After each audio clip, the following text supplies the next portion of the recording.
নমস্কার, আমি জয়িতা। আমার চ্যানেল জয়িতার সুখী গৃহকোণ ব্লগে আরেকটি নতুন দিনের গল্প নিয়ে চলে এলাম আপনাদের সামনে।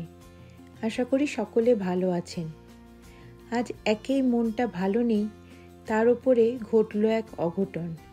কি ঘটল সেই গল্পই আজ করব আপনাদের সঙ্গে। আজকে সন্ধেবেলায় একটা ঘটনা ঘটলো।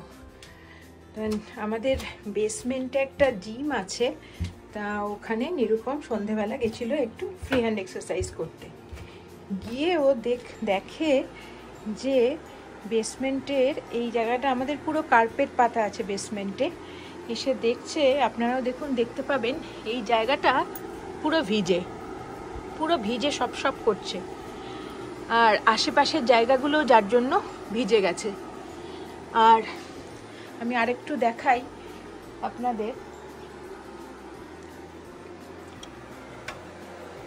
এই দেখুন, এই রুমটা হচ্ছে ইউটিলিটি রুম।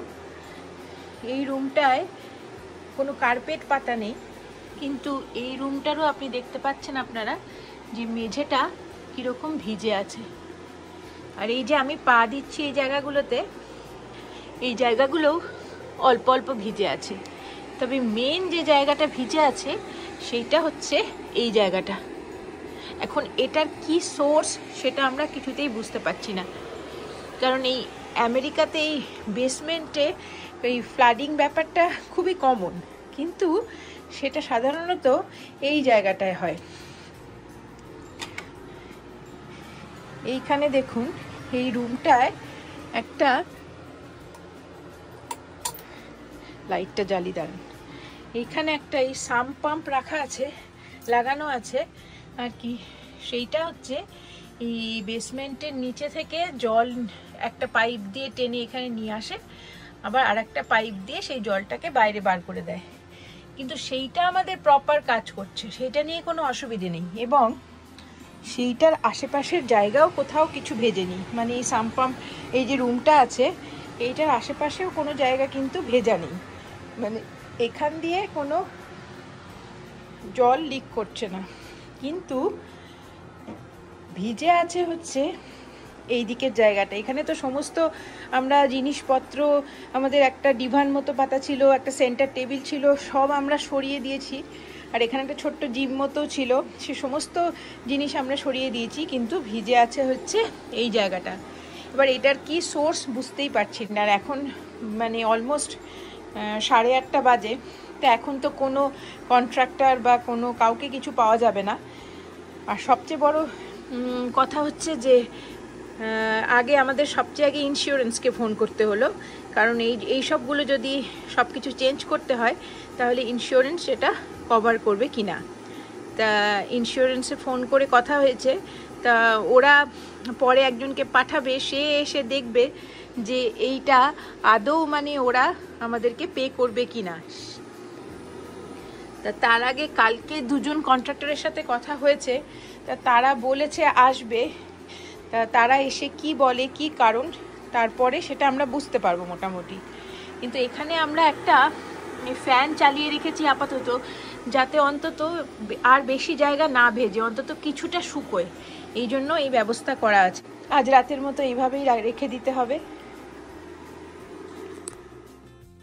এখন এই সকাল 7টা মতো বাজে, আমি সকাল সকাল বেসমেন্টে এসে গেছি। সারা রাত ভালো করে ঘুমও হয়নি জানেন, চিন্তায় যে আরও কতটা ভিজে গেল বেসমেন্টের এই কার্পেট, এইসব ভেবে। এখন তাই তাড়াতাড়ি এসে আমি এই ওয়েট অ্যান্ড ড্রাই ভ্যাকিউমটা চালিয়ে দিয়েছি। এটা দিয়ে যতটা সম্ভব জলটা সাক করে তোলা যায় কার্পেট থেকে, সেই চেষ্টাই করছি। আজকে আবার উইকডে, নিরুপম বলল বাড়িতে থাকবে, কেননা ওই কন্ট্রাক্টর আসবে দেখতে যে কি ব্যাপার হয়েছে। তাই আমি মাঝখানে একবার ওপরে এসে ওকে একটু ব্রেকফাস্ট আর চা বানিয়ে দিতে এলাম। তারপর আবার বেসমেন্টে যাব ওই জলটা সাক করে তোলার জন্য। নিরুপমও বলল ও ব্রেক পেলে ও আর একবার মাঝখানে গিয়ে খানিকটা করে আসবে। রাইনও বলল যে মাম তুমি করো, আমি আসছি একটু পরেই।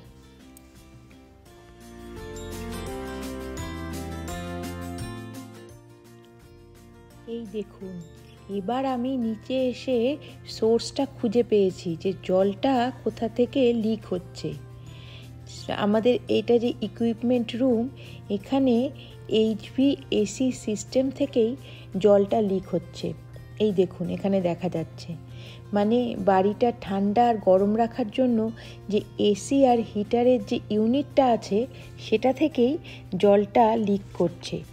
আমরা কাল রাত থেকে ভাবছিলাম যে কার্পেটের নিচের ফ্লোরের কোনো জায়গা থেকে জল কোনোভাবে লিক হয়ে এই ইকুইপমেন্ট রুমে আসছে, কিন্তু এখন দেখলাম যে ব্যাপারটা পুরোটাই উল্টো।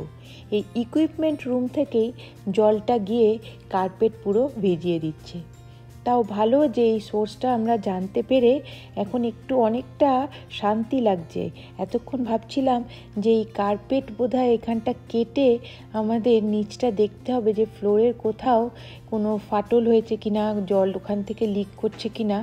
তাও একটু শান্তি হচ্ছে যে আমরা সোর্সটা খুঁজে পেয়েছি। এখন নিরুপমকে তাই বললাম, ও এসে ও একটুখানি জলটা সাফ করার চেষ্টা করছে ওই মেশিনটা দিয়ে। তা ওকে বললাম, তা ও এখন ওই আগে যে কন্ট্রাক্টরকে ফোন করেছিল তাকে ক্যান্সেল করে, ইন্স্যুরেন্সকে ক্যান্সেল করে এখন এই এসি যে কন্ট্রাক্টর আছে তাকে ফোন করলো। সে বলল খানিকক্ষণের মধ্যেই এসে পৌঁছে যাবে।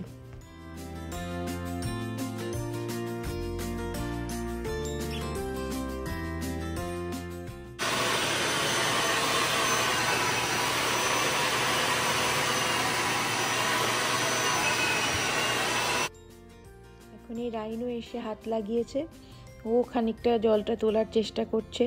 আর তার সঙ্গে এই ব্লোয়ারটাও আমরা চালিয়ে রেখেছি যাতে জলটা ওই তোলার সঙ্গে সঙ্গে এই হাওয়াতে খানিকটা কার্পেটটা শুকিয়েও যায়।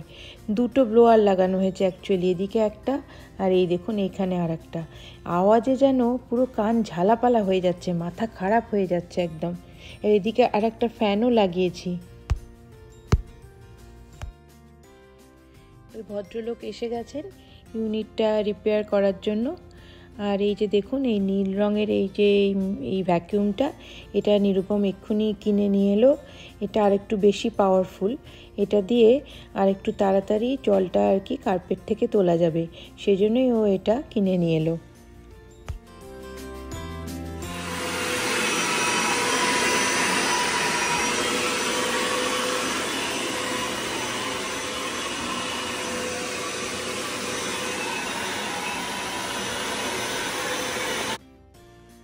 এই দেখুন উনি এই ইউনিটটা সারিয়ে দিয়েছেন, এখন আর জলটা ওইখান থেকে লিক করছে না।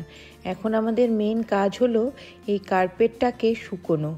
জলটা প্রথমে ওখান থেকে টেনে তোলা, তারপরে এই ব্লোয়ার ফ্যান যা যা আছে সব কিছু দিয়ে কার্পেটটা শুকোনো। সেটা একটা বিরাট বিরাট বিরাট বড় কাজ।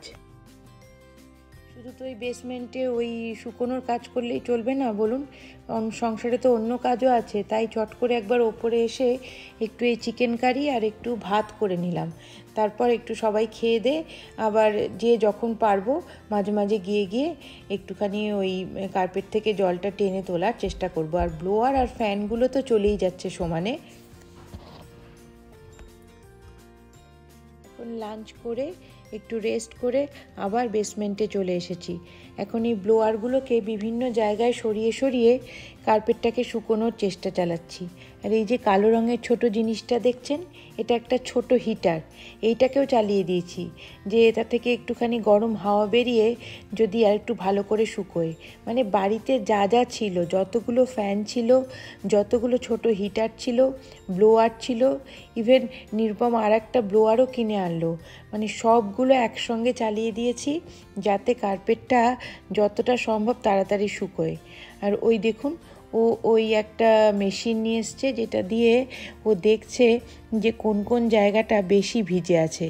তা যেই জায়গাগুলো 100% বা 70% ভিজে দেখাচ্ছে, তা আমরা ব্লোয়ারগুলোকে ওই জায়গায় নিয়ে এসে তো ওইখানে আর কি আমরা লাগিয়ে দিচ্ছি যাতে ওই জায়গাগুলো ভালো করে শুকোয়।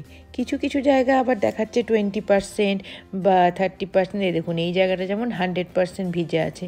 এবার তাহলে ব্লোয়ারটাকে আমাদের এইখানে নিয়ে বসাতে হবে শুকোনোর জন্য, আর একটা হিটারও এখানে লাগিয়ে দেব। এই দুদিন ধরে এক নাগাড়ে সমস্ত ব্লোয়ার হিটার সমস্ত চালিয়ে ফাইনালি আমাদের কার্পেট শুকিয়ে গেছে, এবং এই যে এসি আর হিটারের এই ইউনিটটা দিয়েও আর কোনো জল লিক করছে না। আজ তাহলে এখানেই ব্লগটি শেষ করছি। সবাই খুব ভালো থাকবেন, দেখা হবে খুব শিগগিরই। ধন্যবাদ।